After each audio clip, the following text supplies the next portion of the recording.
All right, so welcome to another episode of. No, I'm just playing. Welcome to another episode of the Sawdust Nation Podcast with your hosts, with the mosts. It's going to be myself, Nick from NPG Creations, Nap from Nap's Naughty Works, and the OG woodworker himself, Josh from North Country Creations Woodworks. No, North Country Woodwork LLC. Close enough. LLC. He is established now. Gotta put some respect on it. Gotta put some respect on it. That's right. So, Damn right. ladies and gentlemen, this is episode number 90. That's 90. So that means 10 more episodes to 100. Can't wait. Can't wait. And not only that, with it being 90th episode, we start releasing stuff on the old IG page. I've been releasing stuff a lot lately. It's just been stressful around here, so. I was like, where are we going with this? Oh no, he went there. All right, so anyway, what's going on in your shop, guys? I know it's been a week since we've seen each other. Oh, I want to hear about Josh's woes first. Josh, tell us about your woes. Poor guy. Cue the violin. Cue the violin. You see this? You see this right here? It's the world's smallest violin. This week has been something else. It started last weekend. I went in the shop, and it's one of those days where you walk in the shop and you're like, I'm going to get some stuff done. So you get everything started. You start, messing with things. I had a little extra time, so I was going to start doing some maintenance of some of the tools that I've been neglecting. A lesson for you: if you've been neglecting a tool and it's working fine, don't touch it. Just don't touch it, because. So I had the CNC going, and it seemed to be working fine. It was doing its detail pass, and I'm like, okay, that's going. I might as well get some other stuff done. So I had the drum sander going. I'm sorry, and I don't mean to interrupt, but I do want to play this while you're telling this story, if that's okay with you. Okay, go ahead.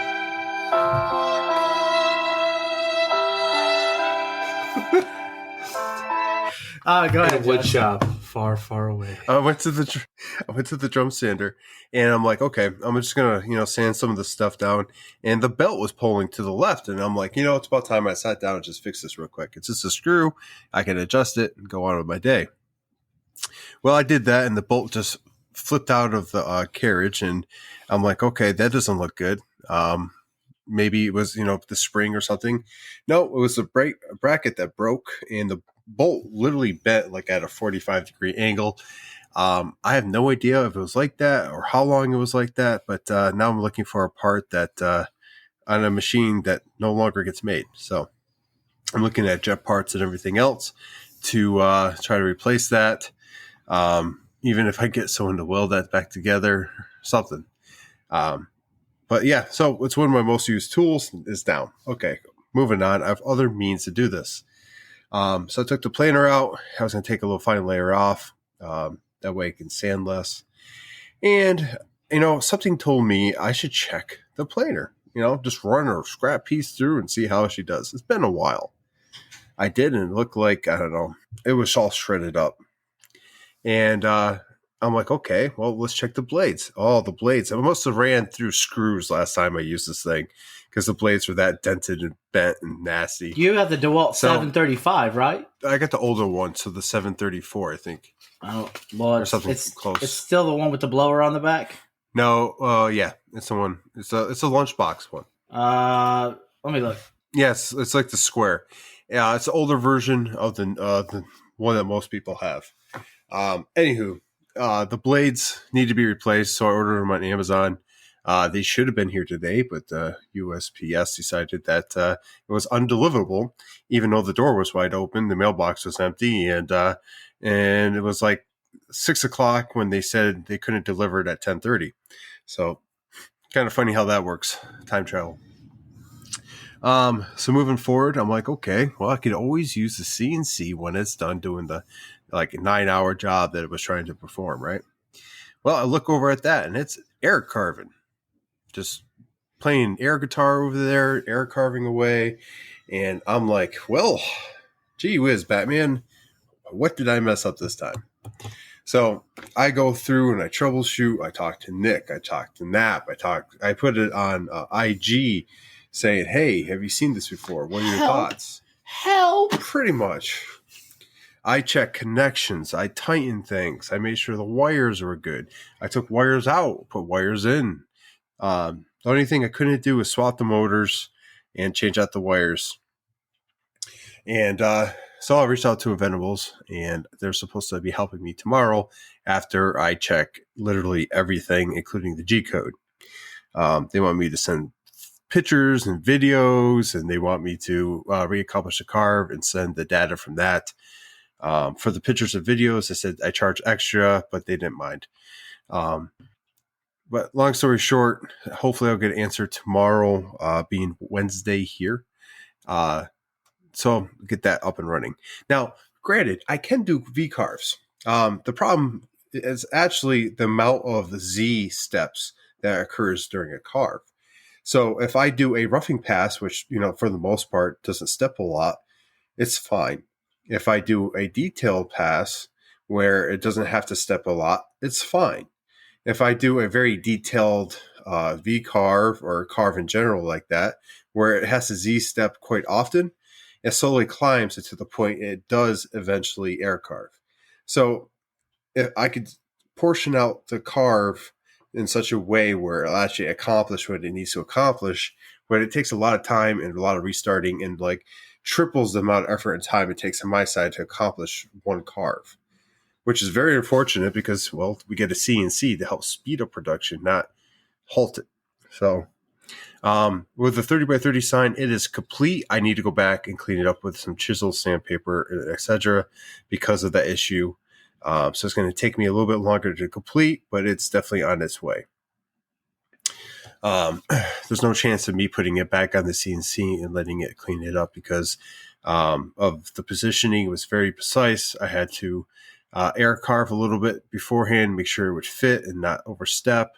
And then on top of that, I did it from the center, and the center's been carved out. So that's not going to happen. It's going to be all manual work from here, but that's okay. I'm a woodworker. I'll suck it up and deal with it. So going past all the woes of the shop, I did get a cutting board out the door. I did get some projects delivered. I also continue working on 2 challenge coin holders. I got a shadow box, marine shadow box chiffon I'll be doing. I have another mallet order, and I got some big news. Army NCOA here is going to be working with myself to do a whole slew of projects in their building. I went over there and took a walk around, measuring, and then kind of seeing what they wanted. They sent me a very detailed email, and I'll be giving estimates out here shortly for those jobs. And those jobs are kind of unique in the fact that it's not just about woodworking. It would be about just some installation of some materials and a little bit of woodworking involved, but I'm also going to have to hire out a little bit to do some metal work to get some brackets, custom brackets done. So once I get the details on all of that and the go ahead, I'll get into a little bit more. Just know that the shop will be turning Army for a while. And that all stemmed from just donating 100 coins to a Dutch march that's happening here in the beginning of this next month. A Dutch march? Yep. They're going to be doing a march that consists of, I think, 18 miles. You have to do it in a certain amount of time with a 25-pound pack.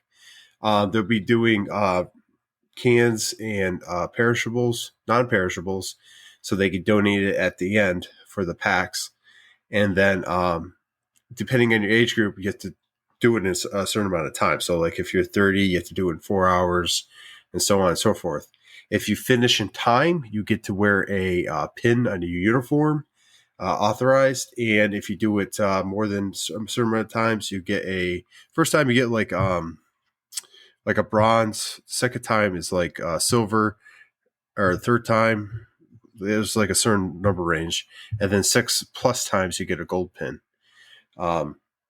It's a pretty cool event, and they turn it into a great way to donate to the charity around here. So long story short, they hired someone else to do the coins, and they didn't turn out very good at all. and they got a hold of me. I told them they should have got a hold of me first, and I'm donating those coins to them. A good faith that they would give me other jobs. And the next day they took me into the NCOA and gave me like 7. So sometimes giving a little bit pays off dividends in the end. Other than that, doing pretty good in the shop. Shop's kind of cleaned up, especially with all those toolboxes. It's nice because like it's not cluttered like it was. I don't have that issue anymore. And I contribute that to the organization with the toolboxes. I know where my stuff is. I'm not searching for it. I'm not worried about leaving stuff out because when I do, it's easy to clean up, easy to move everything with the casters. I'm very happy with the progression of how everything has gone. The only other upgrade I was thinking about doing is adding that black film to the top of my outfeed table toolbox. I forget what it's called at the top of my head. It's the same thing you guys got on your workbenches for your outfeed. You can get it on Amazon, and basically it's glue resistant and all that. You can scrape it right off. Flaking on the name, but if I think of it, I'll mention it later. But I did it before on another toolbox and it worked great. So I'll be doing that just to make it so it's a little bit more durable. And then lastly, I'm doing a project for the house, which is unheard of, right? So I'll be doing a desk for my son. There is a beautiful piece of oak that I got a hold of. We did a live, a couple nights back. I've showed it a couple times. I know in a couple lives I've showed it, but definitely in some of my stories it's been seen. But basically, I'm going to fill the crack with some really deep color blue and epoxy. And it's going to be a foldable desk inside my son's room. So when he's not using it, it'll fold down. When he's using it, it props up.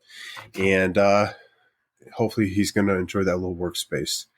But I can't wait to complete that. I'm just kind of cleaning up the gap right now, making it so I can sand it down, clean it up.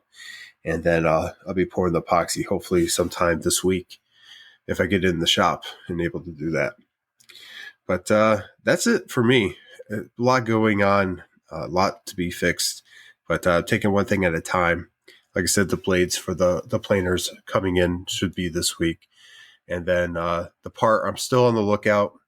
And the CNC, I have no idea. Hopefully they send me a fix that works tomorrow, and I'm going to be good to go. But that wraps up my shop. Let's go ahead and toss it to Nap. What's going on, man? Well, as you were talking about your shop woes, and I was thinking about you the entire time while I was in my shop today. As I was getting ready to get on the podcast, my air compressor's not dead. So I ran out there. I was like, you know what? I'm going to do the typical maintainer thing, and I'm going to plug it into something else and see if it works. Sure enough, the air compressor works. So it's a power supply. Yes, Nick, it is maybe the power supply, but it also could be the power switch. So what I found on these lasers, and really just anything in general, when I had the limit switch issue, it was dim red, which means it was bad. What I come to find out. So the switch itself is dim red, which means that switch might be done. So what that means is I got to replace the switch. But until then, it means I can plug it into another outlet that's across my garage with an extension cord and run it as advertised for the time being. So that'll work for now. But holy crap. Nick, you're like, yeah, it's been a week since we've seen each other last, but I've gotten more jobs in the past week than I've probably gotten in a while. And I've completed quite a few jobs in that amount of time. So you all saw on Instagram, I finished that Master Sergeant Chevron Cherry and Walnut Shadow Box, which went together fairly easily considering. I think I spent about 30 minutes to an hour trying to figure out angles to frame the flag area, but still make it, proportionate, but not be obnoxious. I ended figuring it out to make it to where it works for me, because I wanted to make it look like a house. I have a weird thing about making a 45-degree angle and then having it in a ledge. It was just, easier for me to do and easier for me to cut the backer. So I did that. That was out the door yesterday. Yeah, yesterday. And then in that time, I acquired a Senior Master Sergeant Shadow Box, a Staff Sergeant Going Away Shadow Box, a Colonel Senior Airman Shadow Box. Those two are due in April. Or one's due in April, two are due in April. One's due next week, Tuesday. which I'm going to start tomorrow. I'm going to design it today so that way I can just get right in the garage and go. What's up, Josh? I'm curious on how you're going to do the E and O shadow box. Is it going to be a mashup? Is it going to be like a lower and upper? Is it going to be a side to side? So it's going to be a mashup. I sent Nick a concept idea, and he said it looks stupid because the one I showed up. I'm not trying to be dumb. I'm not trying to be.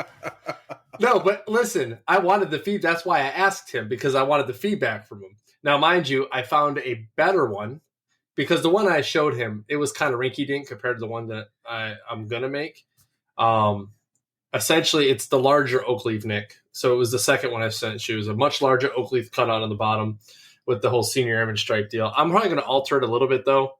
I might make the actual shadow box oak leaf shaped and then have like, I don't know, the stripes go on the side, something. I don't know. I'm going to make it a simple mashup. I'm not going to overcomplicate this because, unfortunately, creativity does take time. And I don't have a lot of time for creativity at the moment, which is kind of what's going on with some of these other jobs. I built an American flag out of maple and walnut with a cherry border. And I was going to cut the cherry logo before I found out my compressor thing was having issues while we were here on the podcast. But it's not working at the moment. So when I pass it to Nick, I'm probably going to run out there and get her going because, well, time is money. And I would like to get as much done tonight as humanly possible. So that way I can focus all of my attention to the shadow box. That'll hopefully take me only 3 or 4 days. Builds for these things have been getting a lot faster. And I think I was talking to another buddy of mine, John. I was actually talking to either John. I talked to so many people. Ron Childress from Splinter Customs on IG there. I told him, like, dude, I don't know what it is, but I've been making certain things over and over, and it's literally taking me hours, maybe a day in total of work to complete jobs. Whereas before it was like, oh, it's going to take me a week. I'm running into like all the problems. So that's been pretty nice. The shadow box thing, especially making the chevron box, gave me insight into the next 2 chevron boxes I'm making. So it'll be a lot quicker build there. The cork board backer thing that Nick told me about, rather than using that foam, is definitely game changing for me because I don't have to worry about warpage or anything like that with like that stupid foam. It's really just the cork. The cork's pretty rigid. So that part right there was the part I feared the most when it came to making those boxes, and now it's like second nature. I need more staples though, so I need to get some of those tomorrow. Writing that down in my planner. Let's see, I've got an order for 3 of my hail gifts, so 3 beer mugs with 3 sets of coasters, which is pretty cool. I threw coasters in as a promo a while back, and they're like, yeah, we like these, but let's put our logo on them, and we'll order those with them now. So kind of it worked out pretty good there. I received a very interesting and very wrong, depending on who you ask, project. So I got an aircrew helmet in my shop. And Josh hates this because he's like, what the hell were they thinking? He's going to walk away now. So typically when you mount stuff like this, you would mount it in full. But they showed me a plaque that they like. Aircrew helmet is like the ones like the fighter jet pilots wear type deal with the clip-on mask and all that stuff. And they wanted me to mount it to a plaque. And they showed me an example. Well, the example they showed me was the whole back half of it sawn off. Now, Josh has got full-fledged ones. Now, mind you, Josh, that one in your hand right now is exactly the one I just cut into pieces, minus the cool visor because they have a clear visor. So for our Patreons, they get to watch this stuff. You get to see what I just cut in half, but you also see an IG, the pictures of the plaque. There's a clear one in here, too. This is just a sun visor. Gotcha. It flips down. And, so I cut the back of it off. That was interesting. And I made it flush with my Merca sander. And it's ready to be mounted. The rest of the plaque is done. Yeah, that whole back piece that Josh is rounding out is gone. Josh was like, that is so wrong. Like, on so many levels. I was like, dude, I don't know what to tell you. Like, that's what they wanted, so that's what they're getting. So there's that project. Here's the helicopter version for those that wonder. Dude, get out of here with your cool stuff. There is something that I'm going to be getting out of, though, here shortly. So recently, for some reason, people seem to think that I'm a furniture refinisher or repair person. And typically, minor stuff, I've got no issues doing that, right? Like, it's glue, nails, maybe some screws. Not that big a deal. However, the point was made that people aren't willing to pay what it costs to refinish, to do certain repairs and those things. And honestly, it's not my bag. Like, I don't like repairing and really making furniture for all that matter. I'd rather just make cool stuff. I think it has a lot to do with area in the shop too, man. Think about it. If you had a huge shop where you could do the stuff you're currently doing, and then when you weren't necessarily doing it, you could hit on some of that. Maybe one day. I don't think it's my bag right now, is what I'm saying, because I'm comfortable doing what I'm doing. And maybe if there's a make what you fear later down the road, maybe furniture, but it's just not my bag right now. Like, maybe it is shop size. It could be that, but it's just not my thing. But yeah, so for the time being, as people try to ask me to refinish things, I'm going to kindly tell them I don't do that sort of thing anymore, just because of the amount of time it takes and et cetera, et cetera. No matter the dollar amount they put at me, it's just not a headache I really want to put up with anymore. Not to sound like bougie or anything, but that's just my preference. But then looking forward, going into April, and yes, I know looking into April because, well, I've got jobs projected. Hat presses and hat stands on the rise. But on the note of hat stands, and this will be my last thing before I kick it on over to you, Nick. I got a picture today of one of my hat stands.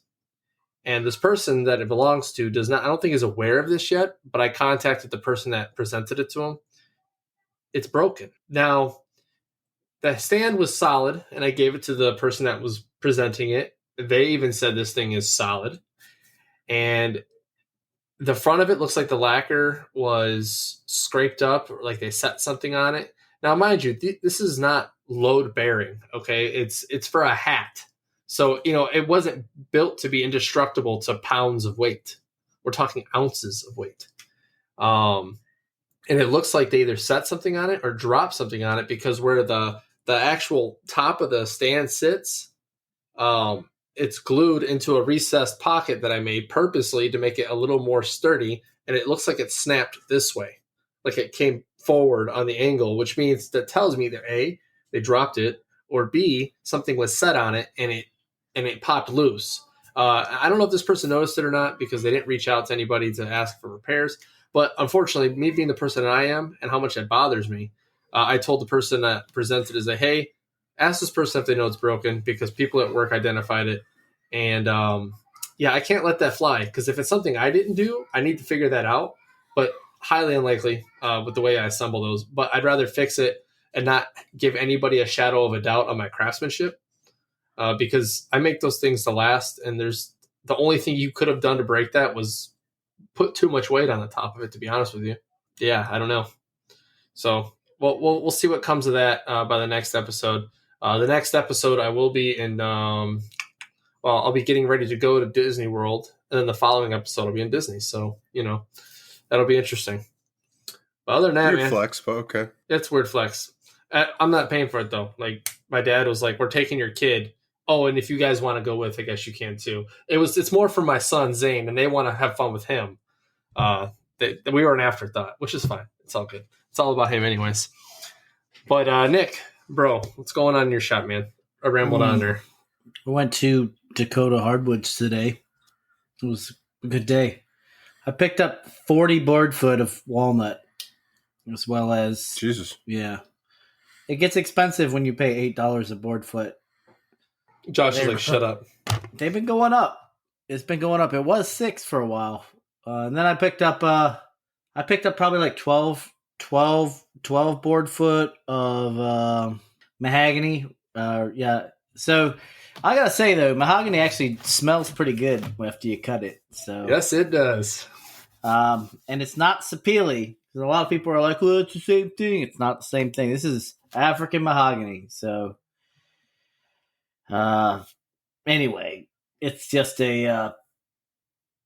just been a great week, I guess. The orders are continue to roll in. I'm telling people like, hey, look, it's gonna be months before you get this, and they're like, all good, bro. Here's my money. I'm like, all right. So I've got my planner filling up.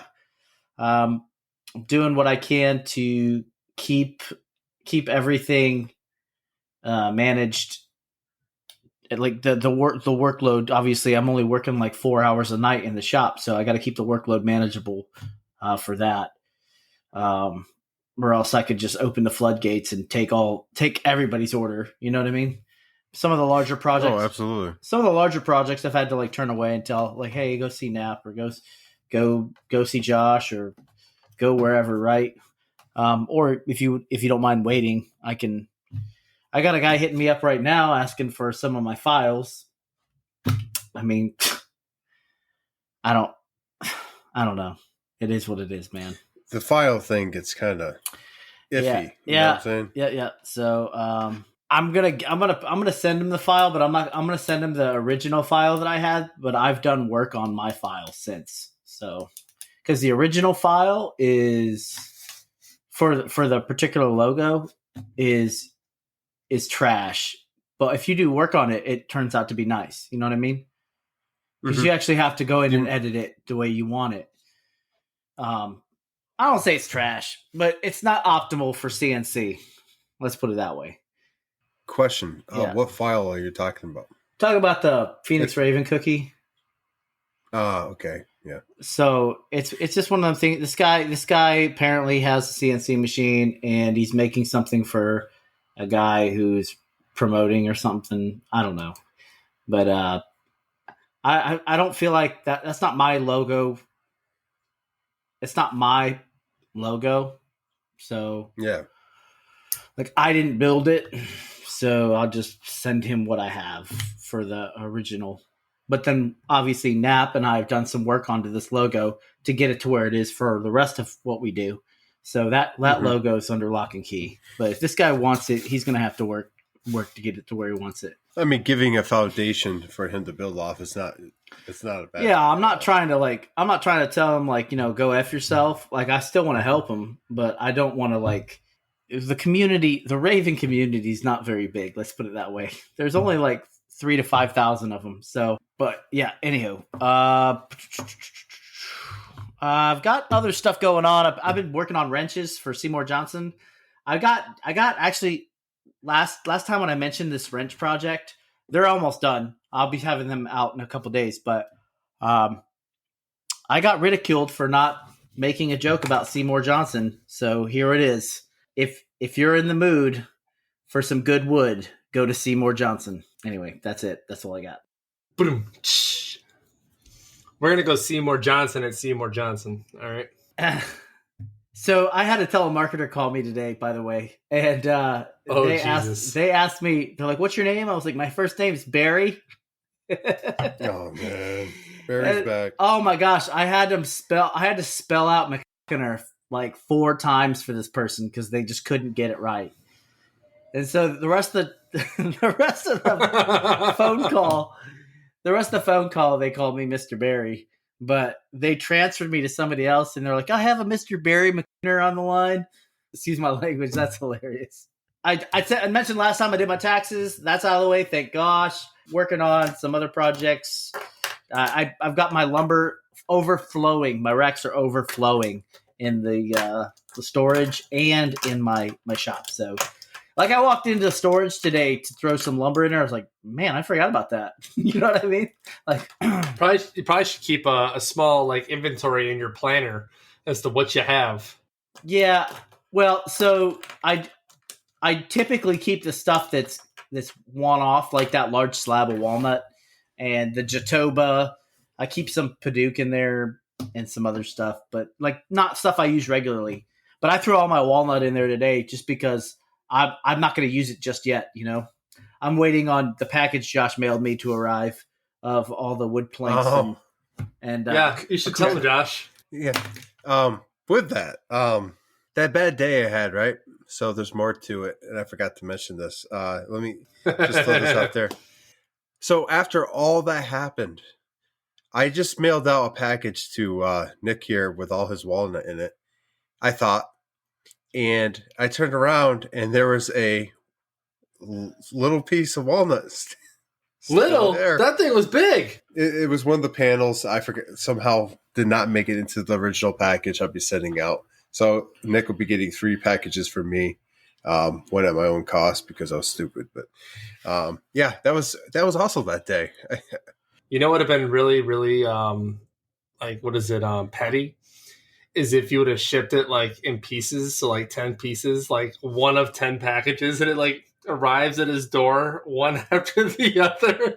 But yeah, you're gonna get your main package and then 2 other packages from me this week. Oh, so I can't wait to see Josh's package arrive. So that's the first time, actually. Well, that when I was stationed at Seymour Johnson, I saw a lot of packages. But anyway, moving on, we have some questions this week. I know my shop's kind of boring. It's an utter wreck. I'm just constantly shifting stuff around to like I moved a bunch of projects out. They got mailed this week, but I'm constantly shifting and moving around and shaking so I can keep the flow of wood moving. Shake and bake. Well, it's not the size of the wood; it's the motion of the flow of the shop. So, Josh, who sent us a question here? So I actually have it ready and queued if you want me to play it there. How's it going, boys? Noel from Kumo's Workshop. So, quick CNC question. Right now, as you guys know, I've been dying to get a CNC and a CO2 laser for a while now. Been trying to. Something always happens and it can't.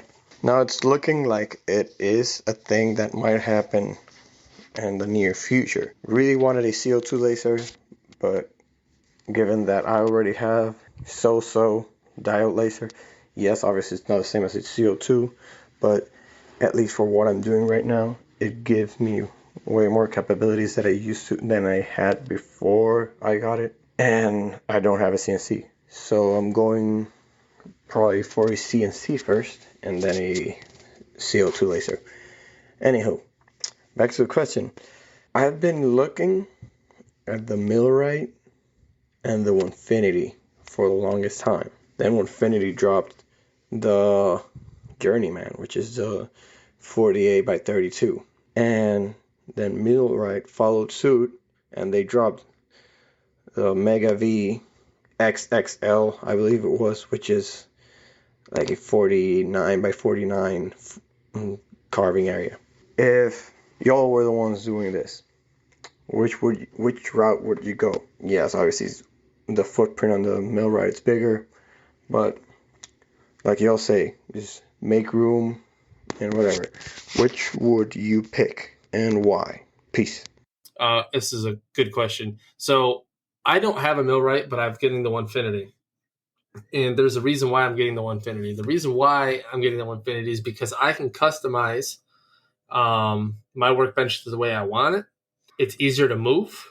It comes apart in like 3 pieces. They literally send it to you in 3 pre-assembled pieces that you can put together. I looked at times for setup and pretty much getting to go from setup to carve. And there's been people to go like 30-minute setup and they're carving. So if it's something you're looking at as far as getting into it immediately, I'd probably go with the Winfinity. And on top of that, to me, you can customize the Winfinity to your liking more. Now, I don't know a whole lot about Millwright, so I can't really speak too much to that. I know AJ from Crafted NJ has a Millwright. He might have more insight on that. So if you want to shoot him a DM, he might be able to help you out in that regard. But these 2 fellows might have more on that. But me personally, I'd go with the Winfinity. Just because of ease of setup, especially because you're somebody that's somewhat new probably to setting up a CNC, and it'd be just probably easier for the user in this case. But that's my take on it. Josh, what you got, man? So because of AJ, I'm kind of familiar with Millwright a little bit more so. It's a solid machine. It has done him well. He hasn't had that many issues with it. He's done a couple mods to it to facilitate what he's trying to work. But I will say he's had to do a lot less mods than I've had to do in X-Carve.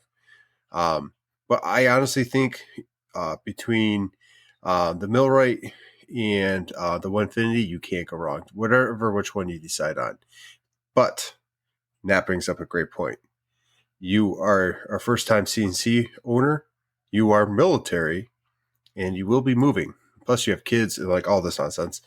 Having a CNC that breaks down to 3 different pieces that quick, that solid, and like you can basically mod it pretty easily, you can't go wrong. And like you could follow suit later on in your journey. And right here, Nap's paving the road when it comes to modding that. So he's going to have some answers and things to do, not to do. And it's going to be the best road I could foresee for you, knowing you and knowing your situation. Now, if that was your forever home, maybe the millwright would be a better off for you because like you don't have to move it, it's in place, whatever. But cutting area is not always everything. There's different ways you can get past that. But space is everything, especially when you're military. So I'll go ahead and kick that off to Napa unless you got something to say. I had one other thing on that too. Is it millwright rack and pinion as well? Yes, that's what I was going to bring up. So if it's really what your personal preference is as well, because one's rack and pinion. What's yours? Ball screw? It'll be ball screw, yeah. Yeah, so if you like ball screw or you like rack and pinion, whatever, repeatability is going to be pretty close. If you're looking at, micro centimeters or micrometers. Millimeters? Whatever the mill before, like even closer than, you know what I mean? Like fractions of a fraction sometimes when it comes to repeatability. So if you're milling aluminum, that'd be something to look at. But if you're just looking to do wood, it is what it is, man. It's all pretty much the same. Just the price might be a little different, So I personally would go with the Onefinity, but that's just me because I think it's freaking cool. But that and it folds up and you can roll. I mean, like it's easy breakdown. Get up and go somewhere else. You know what I mean? Also note that you can mount it to the wall. Yes. You have tables that break down. I can't think of the guy's name right now, but there is a gentleman in California. Myers? Oh, no, it's not Myers. No, it's the guy with the dog. I met him at Workbench Con. Wobie Designs. He just bought a Onefinity and mounted it to the wall and using it that way. And which is cool. It seems to be pretty successful. Well, he has a small shop too, and he makes do what he has. So check out his design or what he did. It might be worth trying. I mean, I don't know if I would ever do that, but that's personal preference. I do got a question for Nick, though. What do you want? Dang, all right. So I know you're swapping your programs. You're going from, what is it, easel to Vectric. What was, why'd you end up swapping there, bud? Or what was the reasoning? Well, I'll tell you one thing is the price of one and the product that you get versus the price of the other and the product you get. So VCarve Pro, I have now. I've been messing around with that, trying to get it.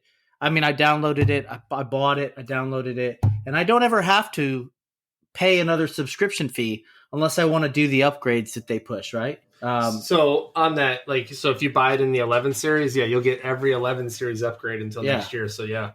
So I don't have to worry about, even if I don't want to upgrade it, I don't have to upgrade it, and I could just run with the software I have. It's not gonna like lock me out because I have a subscription. I don't have a subscription.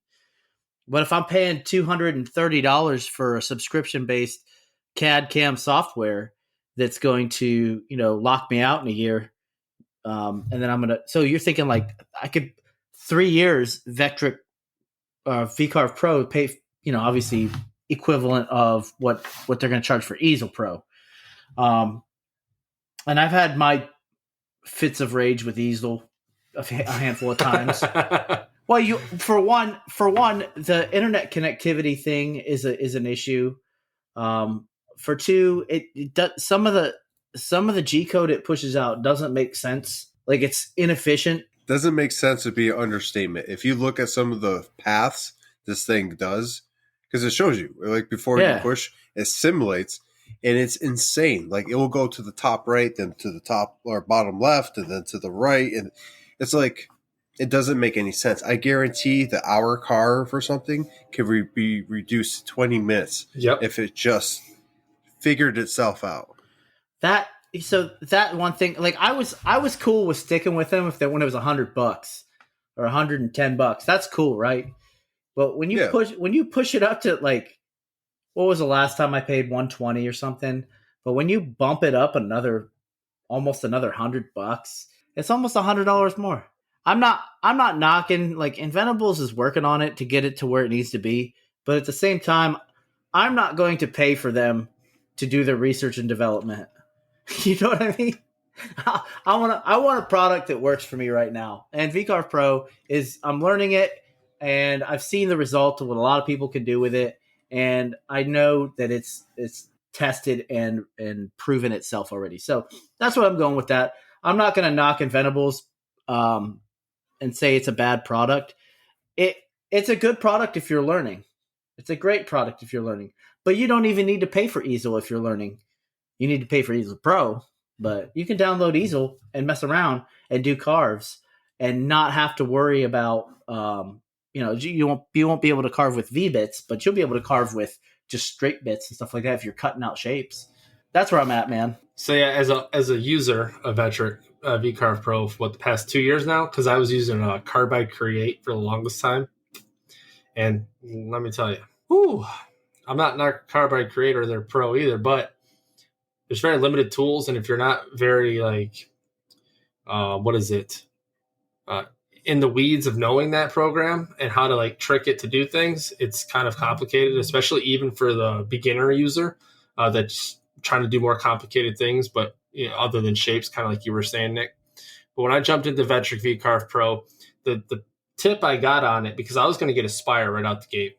I was, just because I was like, I might as well just spend the money and do it now. But a buddy of mine, he told me that, hey, no, just get Vetric VCarve Pro. And I said, well, what's the difference between that and Aspire? And for our listeners out there, this is very important, because if you get Aspire and you have no intention of creating 3D files, you're wasting your money at that very point in time. If you're looking to do V-carves and do shapes, do all those things, and even still carve 3D with a 3D imported file, you can use Vetric VCarve Pro. So currently I've done 3D. I've imported STL files. I've been able to carve 3D no problem. There's a couple of those things in my IG. I've been able to do advanced V-carves. I've been able to do all sorts of crazy things. Learned a crazy concept called nesting. I'm only aware of this particular function maybe about 6 months ago. Ben Warren over at Beachtime Woodworks, he actually told me about nesting. And for those of us that don't like to waste a bunch of material, that's like the best thing ever, because you literally set your tool diameter, the space you want between the pieces, and you can literally take a small piece of wood and cut multiple pieces with very minimal waste. Is nesting like docking? Oh, Lord. Kind of, but same, but different. But no, so Vetric VCarve Pro is definitely a good program, especially even for someone that's just getting into it. Because when you just get into CNC, and this is actually for Noel as well, you'll start with your base program, and eventually you're going to want to do more. Honestly, this program I was able to learn and use within 15 to 20 minutes of buying the program. It takes a couple things as far as post-processors, but there's YouTube University for that. But I'm glad you made the switch, Nick. I can't wait until you actually start using it, because that toolpath thing y'all were talking about with the G-code, yeah, night and day difference. Instead of going, let me go all over this piece from left to right to top to bottom. Instead, it does a continuous carve in the area. But another thing on feeds and speeds, when you said like an hour job to a 30-minute job, you also need to know plunge and feed rates. So, but that's what I got on it. And I'm getting a phone call. I'm going to answer this real quick. Josh, if you have anything. So with that, I mean, Easel's a great intro into CNC world. There's other programs similar to it. Like Nick said, there's really nothing wrong with it. Nothing if you wanted to go down that road. But in the end, you see a lot of people going Vetric and Aspire, because you know what? You could take that to any CNC. Once you learn it, you learn it. So if you get a new CNC, you're not learning anything new. It's just the dimensions of your workspace might be different. Speed and feeds are better associated on there and represent a closer relationship to the bits. Easel is very hard to get to that due to the fact that it's hard to input a bit and get to the actual speed and feeds. You got to kind of step it up and whatnot. Nick can attest to this. You get a new bit and you slowly work your way up in speed and feeds until you get to a point where your machine can handle it, and that's really there. But Yeah, I'm not going to go too much further with it. These guys pretty much nailed it. I did find the question. If you guys are ready to go ahead and answer that. I'm ready. Send it. Good.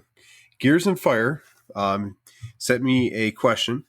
It's what's our criteria to justify reaching out to a third-party maker to fulfill part of a job? Capabilities and time. If you have the capability to do it, but you don't have the time, then you can reach out to have them help fabricate some certain aspects of a project. I try to stick to doing everything myself, but there's some things I can't do, and there's some things that I don't want to do because I'll probably jack it up if it's one aspect of a project, right? But I want to make sure I'm doing the majority of the project, though. But if there's certain things that I need to outsource because I'm ill-equipped, that's fine. Like if anybody puts any metalwork into the project, it's not gonna be me. I don't cut metal. You know what I mean? I'll find somebody who does, and it's easy. A lot of people do it. It's not saying taking anything away from the work you put into the project, just as long as you make sure that the person you're outsourcing for or you're subcontracting to do this portion of it is, making things to the quality that you would want them to make. Right? That's all I got for that. There's no shame in that. Yeah, me and Nap do it all the time. We kick stuff back and forth to each other if we have a job that, like, hey, it's going to be under my flag, but Nap's going to help out with this portion, right? Not a big deal. Anyway, go ahead. I'll be doing it for probably this year for the first time, really outsourcing. A couple of projects coming up, we'll have some metalwork involved, so brackets and whatnot. So I've been reaching out to a couple of friends I know that do metalworking in the area, and they're prepared to receive the estimates and the sizes and stuff I'm going to need, so they can give me an estimate and include that into my pricing. It's new to me to go ahead and reach out to another maker to design and develop something for one of my projects.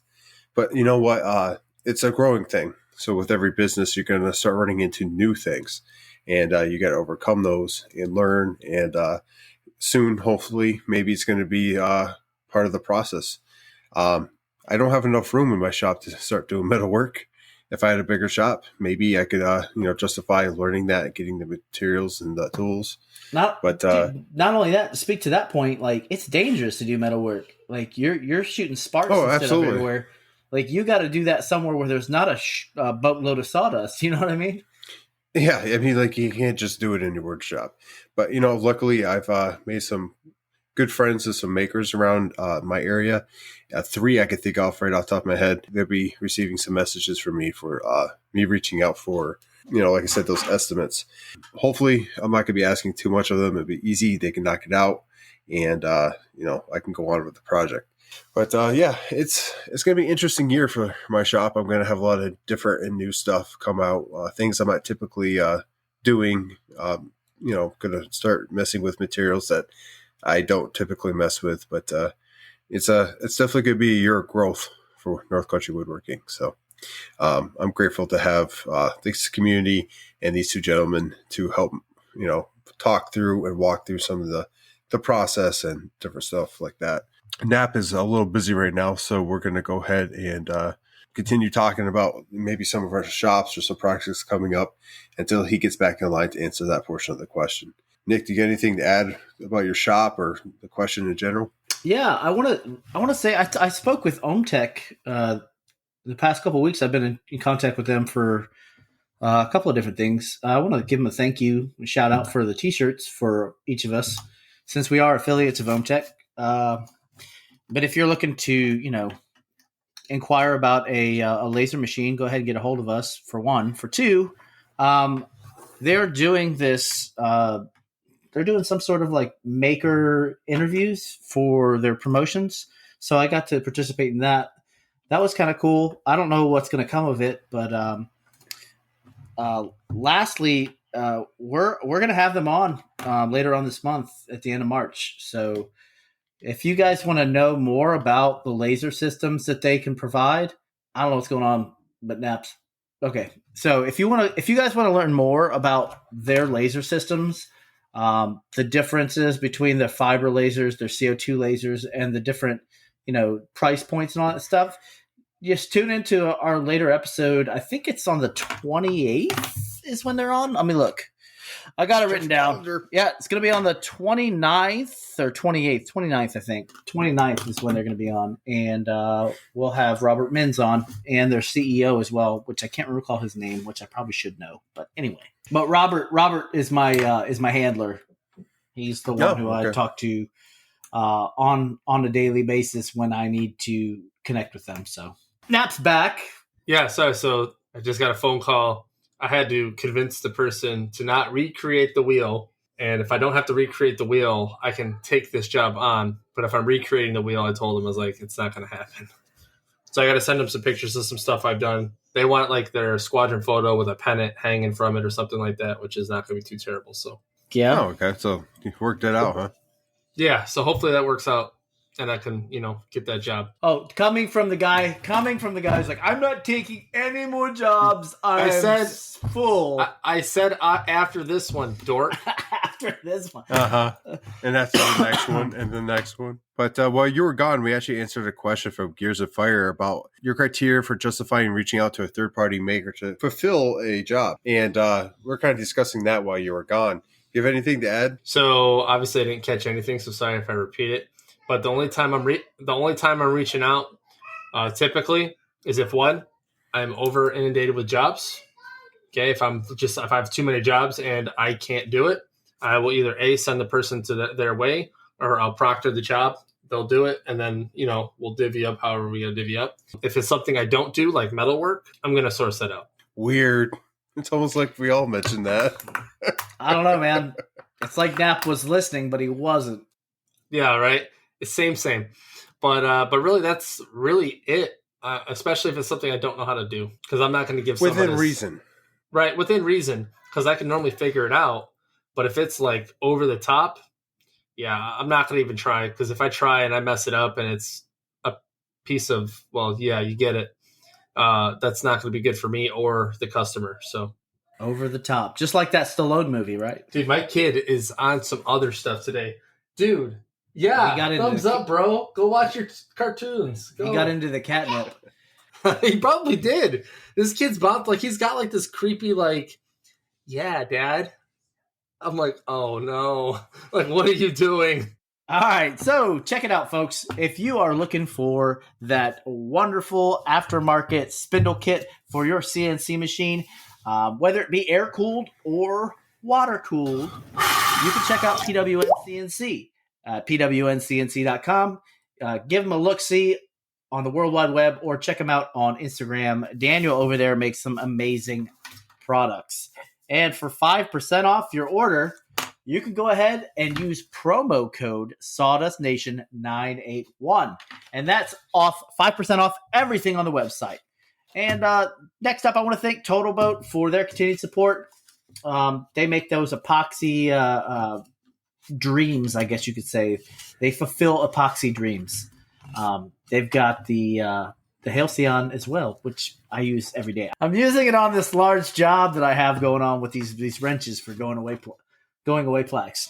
Anyway, if you want 10% off your order for Total Boat, slide into the Sawdust Nation Podcast DMs. And thanks again to Total Boat, and thank you again to our patrons. You guys are awesome. If you're going to listen to us out there and you're happen to listen to us on the Apple Podcast or any podcast catcher, it could be Spotify, it could be any of those apps out there, we're pretty much on everything. Give us 5 stars.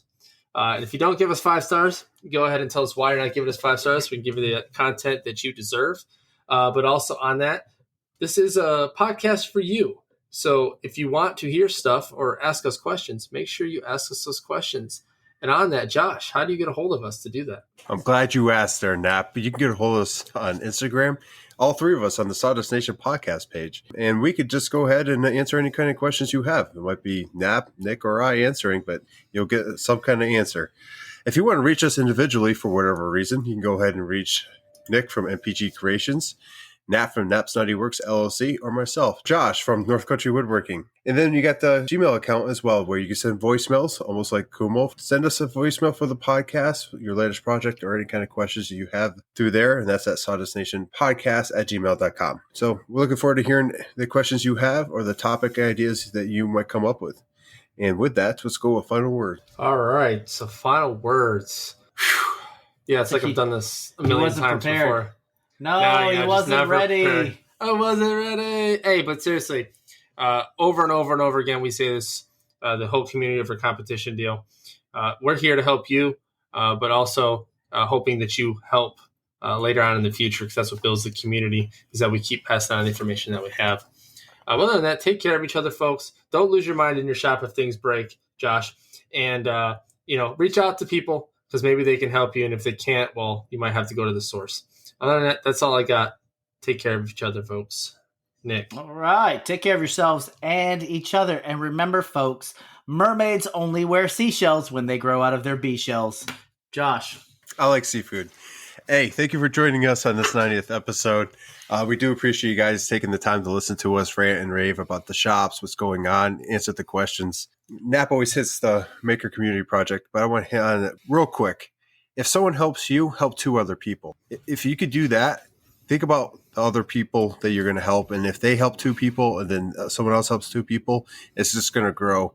And it's going to help a lot of different people out there just be better makers. And that's what this whole podcast has been about, is trying to help you guys by learning from our mistakes, the stuff we're doing, and even some of the techniques that we develop and some of the stuff we're working with as well. So thank you for turning us on in the morning while you're making your coffee, on your way to work, at work, in your shop, in your yard, or wherever you listen to us. We definitely appreciate it. Go ahead and spread the word. And with that, Sawdust Nation signing off, not for the last time, but for this time.